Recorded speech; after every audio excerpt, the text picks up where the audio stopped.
1857, Willow Creek, South Carolina. The land stretched flat and endless, stitched with rows of cotton now stripped bare by the season.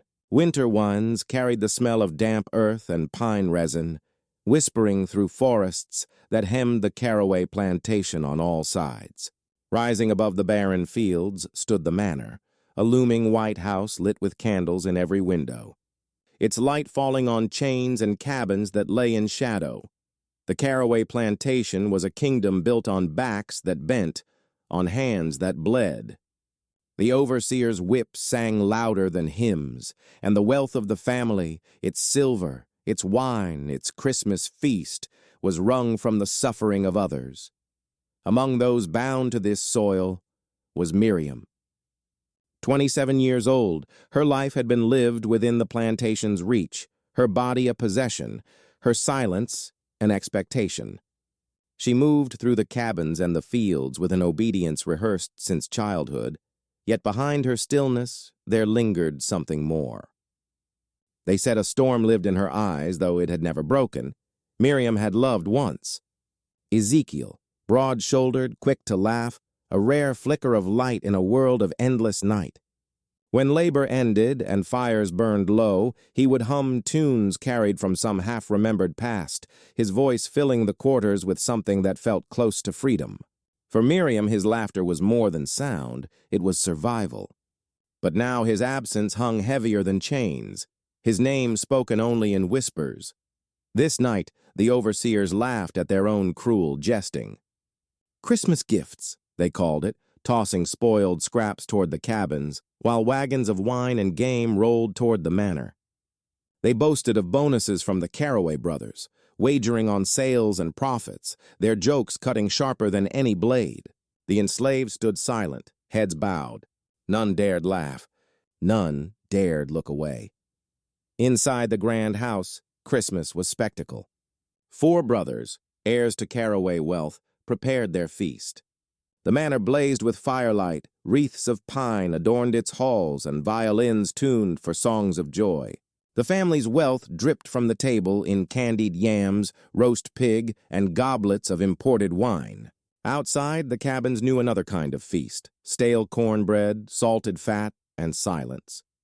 The gap between the manor and the quarters was measured not in distance, but in cruelty. Between silver spoons and wooden bowls stretched an ocean of blood. On this night, December's chill pressed heavy on Willow Creek. Smoke curled from the chimneys of the cabins, thin and fragile. Shadows gathered at the edges of the forest where pines rose like silent witnesses. And in that darkness, the story of Miriam began to turn.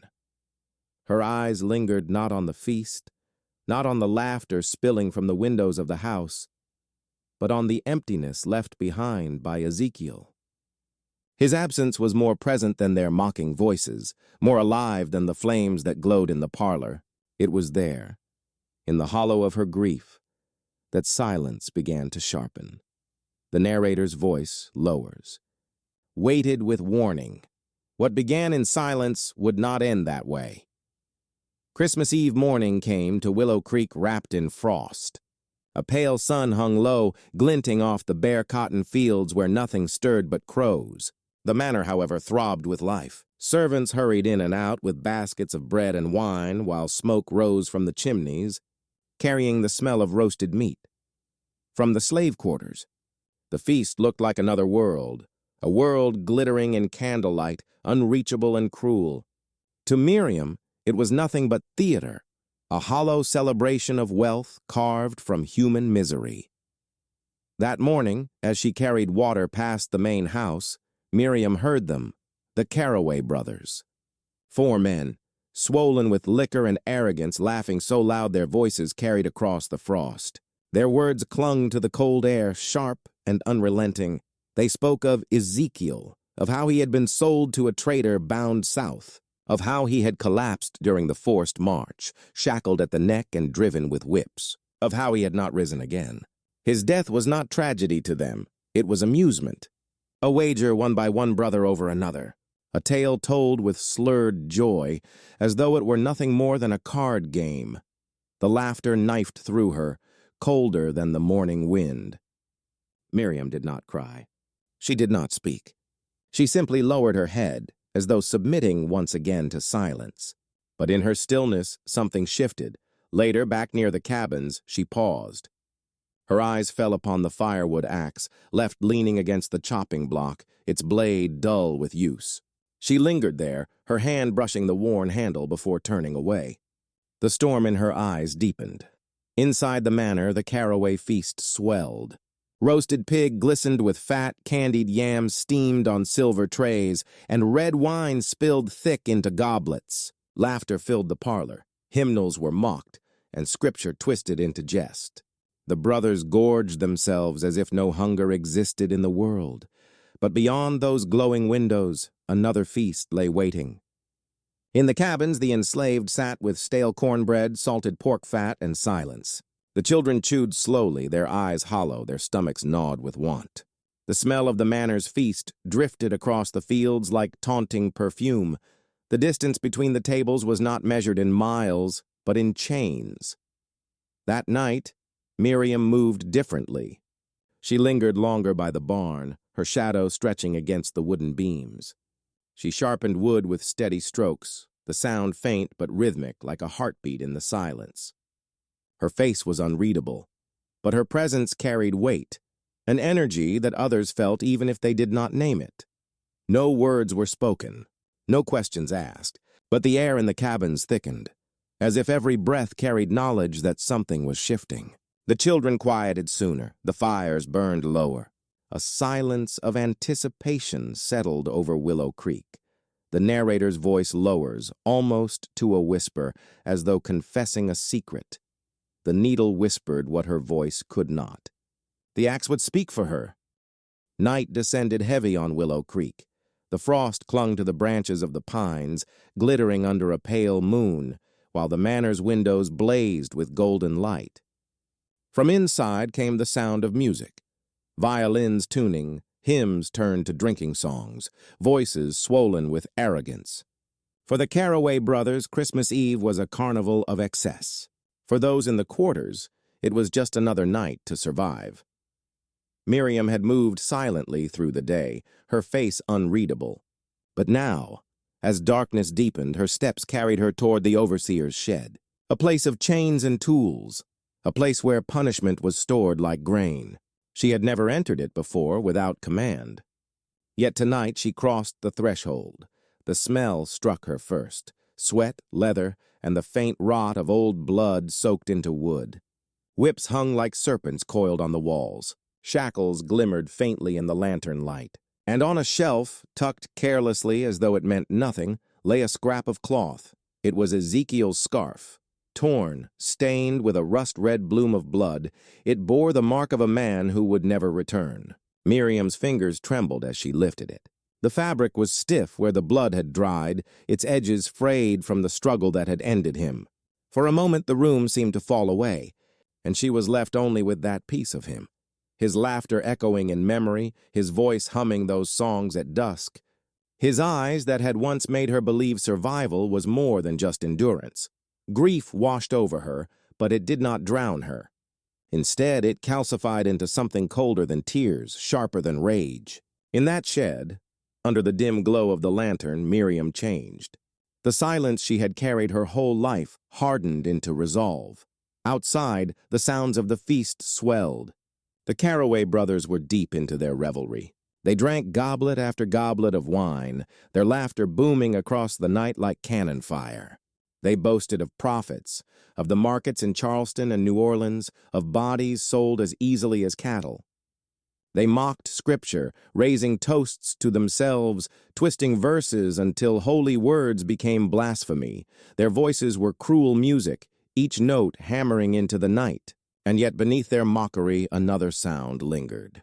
From the parlor, Christmas hymns floated faintly, the hired musicians playing Silent Night, God Rest Ye Merry, Gentlemen, their strings and voices soaring. Songs of salvation sung in a house that denied salvation to all it claimed as property. The irony was a knife edge, and it cut deep. For Miriam, those hymns were no comfort. They were a dirge. Each note that slipped through the windows was a reminder. These men believed themselves untouchable, their sins washed clean by candlelight and carols. But the night itself had chosen differently. She returned to the cabins, moving with purpose. The children stirred when she entered, their eyes wide with questions unspoken. She knelt before them, her voice soft, barely more than a whisper. She told them to stay inside, to keep the fires low, to let no light escape the cracks of the doors. There was no trembling in her tone, only finality. The mothers watched her with wary eyes, sensing what words could not say. They did not stop her. They did not ask. They simply pulled their children closer, pressing palms over tiny mouths to keep silence whole. One by one, the cabin fires dimmed until the quarters lay cloaked in shadow. Only faint curls of smoke rose into the night, disappearing among the trees. It was as though the enslaved themselves had vanished, leaving only silence behind, and that silence spread. It crept outward from the cabins, seeping into the fields, through the frost-laced branches, across the grounds of Willow Creek. Even the animals seemed hushed, the dogs too drunk with scraps to bark, the horses restless but quiet in their stalls. A stillness unlike any other night settled, so heavy it seemed to press against the manor itself. Inside, the brothers remained deaf to it. They sang their profane hymns, their laughter echoing like bells of doom. They slapped each other's backs, raised their glasses high, and called themselves kings of their little world. To them, the night was joy. To the land beyond their walls, it was warning. Miriam sat at the edge of her cabin, scarf clutched in her hand. Her eyes reflected no tears, no hesitation, only fire waiting to be born. She looked once more at the axe propped against the chopping block. The blade, though dull, caught a glint of moonlight. She did not touch it yet, but she knew. Her storm had found its purpose. The narrator's voice lowers, reverent yet heavy, as though the weight of history itself bends beneath the words. On this night, no angel descended from heaven. Only judgment would walk among them. The manor glowed like a lantern against the winter night. Pines bent in the cold wind, their needles whispering, their shadows long across the frozen ground. Inside, the Carroway brothers still reveled, their laughter thick with wine, their voices breaking into hymns and curses alike. They had no sense that the storm they mocked outside was not weather, it was Miriam. She waited in the dark, the scarf tucked against her chest, the axe heavy in her hand. The wood of the handle was rough, worn by years of splitting logs. But tonight it would split flesh and bone.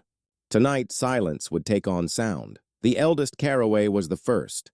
Thick-bodied, red-faced from drink, he stumbled toward the barn when a stable boy's cry reached him, or so he thought. The night air hit his face, and he muttered curses at the cold, his boots crunching frost as he pushed open the barn door. The animals shifted nervously, hooves clattering, as though they, too, felt the shift in the air. From the shadows, Miriam emerged. No words, no warning. The axe rose and fell. The steel bit deep into his chest, splitting ribs like dry timber. His eyes widened in disbelief, a gurgling cry catching in his throat. He staggered once, twice, and fell into the straw, blood spreading dark beneath him. The barn was quiet again, save for the rasp of his last breath. The second brother met her in the kitchen. He came for wine, his goblet empty, his steps unsteady. He hummed mockingly to himself, some bastardized hymn twisted by liquor. The kitchen was dark, its hearth smoldering low. He fumbled through the pantry, cursing when his hand struck emptiness. Behind him, the air moved. Miriam slid from the shadows, her face expressionless. He turned, half smiling at the thought of a servant waiting to serve him. But the gleam of steel answered his grin. The axe flashed, cutting clean across his throat. His goblet clattered to the stone floor, rolling away as blood pooled at his feet. His body folded into silence. In the parlor, music still lingered. The third brother sat at the piano, fingers stumbling across the keys, his voice slurred as he sang a hymn meant for holy worship. He twisted it, filling it with mockery, laughter breaking between verses. His brothers had not returned, but he did not notice, too drunk on wine and vanity to feel fear. The room was lit with candlelight, shadows dancing on the walls. Miriam stepped inside, her bare feet soundless on the polished floor. She moved behind him, her shadow joining his as it stretched across the keys. The hymn broke mid-note as the axe split his skull, the sound of steel on bone ringing louder than any chord. Blood spattered across ivory keys, dripping into the spaces between, staining the music forever. The youngest brother was the last. He awoke to the screams, half-formed, cut short, traveling through the halls like echoes of damnation. He reached for his pistol, his breath ragged, his body clumsy with wine. He staggered from his bed, candlelight trembling in his hand. The shadows seemed alive, closing in around him, and then she was there. Miriam stepped into the doorway, the axe dark with blood. For the first time, his eyes widened with true terror. He raised the pistol, but his hands shook. His finger brushed the trigger, but she was faster. The axe came down, striking his arm, sending the pistol clattering across the floor. His scream split the silence, a high, panicked sound swallowed by the walls. She did not hesitate. The next swing silenced him forever. The manor, once a place of laughter and hymns, was drenched in blood. The air smelled of pine pitch from the candles, of iron from the pooling crimson. Shadows quivered across the walls, shaped by flame and violence. The silence that followed was heavy, oppressive, total. Outside, in the quarters, chains rattled. Not from bondage, but from doors closing, shutters drawn tight. Mothers hushed their children. No one cried out. No one spoke. They knew what had happened, even without seeing. The sound of the axe had carried like thunder through the night. And then, footsteps. Miriam walked from the manor, the axe still in her hand, her clothes stained dark. She did not run. She did not hide. She moved slowly, deliberately, past the cabins where wide eyes watched from cracks in the wood. Doors shut behind her one after another, not to lock her out, but to mark her passing. To mark that one of their own had struck back. For the first time in its history, Willow Creek was quiet. No hymns, no laughter, no boasting. Only the silence of death, heavy as the frost that blanketed the fields. The narrator's voice cuts through the stillness, low and grave. The manor, once filled with music and laughter, now dripped with silence and death. And the chains that rattled in the quarters did not bind, but bore witness as doors closed behind her, and Miriam walked into the night free. The sun rose slow and pale over Willow Creek, spilling weak light across the frozen fields. Pine needles dripped with frost, and the air hung heavy, not with the sweetness of Christmas morning, but with the coppery tang of blood. The manor stood quiet. No laughter spilled from its windows, no hymns floated from its parlor. The once proud Carroway house, adorned in candles and evergreen wreaths, had become a tomb. Its silence was not peace, but judgment, a silence that pressed against the chest like a stone. In the cabins beyond the fields, no overseer's horn sounded. No whip cracked. The enslaved rose in confusion. Their bodies, long trained to the rhythm of orders, barked before dawn. Instead, the only sound was the restless caw of crows circling above the manor roof. Inside, the bodies of the brothers lay where Miriam had left them. The eldest sprawled across the hay in the barn, his blood soaking into the straw. Rats, bold now without fear of boot or torch, darted close to his still hand. The second lay collapsed in the pantry, his lifeless eyes fixed upon the casks of wine he had stumbled toward in greed. The third slumped over the piano, its keys smeared red, his final hymn struck short by the weight of Miriam's hand. And the youngest, the boy who thought a pistol might shield him, lay on his bed, his mouth open as though still calling for mercy that never came. Christmas candles still burned in their holders, wax dripping onto the polished wood floors. They flickered against the crimson stains spreading across the boards. The house smelled of pine pitch, roasted meat cooling on platters, and death. No one dared enter. From the slave quarters, cautious eyes watched the manor as if it were a beast struck down, still twitching, still dangerous. Some clutched their children tighter. Others whispered prayers, not knowing whether to give thanks or tremble. But Miriam was gone. She had slipped into the woods before dawn, moving silent as the shadows that had cloaked her vengeance. No one saw her leave, though some claimed they heard the crunch of pine needles under steady feet heading north. Others swore they glimpsed her figure between the trees, a scarf fluttering like a banner of blood and love. Whether she sought freedom or vanished into legend, no one could say. Rumor spread quickly. By noon, whispers reached nearby plantations. The Carroway brothers were dead, killed in their own house. Not by fire, not by rebellion, but by the hand of a single woman. Some claimed she had struck like an angel of wrath, others that she had bargained with the devil. But all agreed the Carroway name was finished. Plantation life, so carefully balanced on chains and fear, faltered. Without heirs, the land fell into disputes. Overseers fled. The cotton fields grew wild, swallowed again by the pines. Travelers passing Willow Creek would tell of an abandoned manor, its windows shattered, its doors rotting. No one lingered there after dark, yet the enslaved did not forget. In secret songs, Miriam's name was carried like a hidden ember, passed from tongue to tongue. Her silence had spoken what their voices could not. Her vengeance had cut deeper than any whip. Abolitionists in the North caught wind of the tale, reshaped by distance and retelling. To them, she was no longer a woman, but a symbol, proof that the enslaved would not remain passive forever. Pamphlets whispered of the woman in the pines who had struck down her oppressors on the holiest of nights. Her act was painted as prophecy, that justice was coming, whether by pen, prayer, or axe. But those who had lived under the Carroway lash remembered her differently. They remembered the quiet strength, the storm in her eyes, the way she had carried grief like kindling until it burst into flame. They remembered her not as a ghost or symbol, but as Miriam, the woman who turned silence into a weapon. Christmas morning at Willow Creek was no celebration.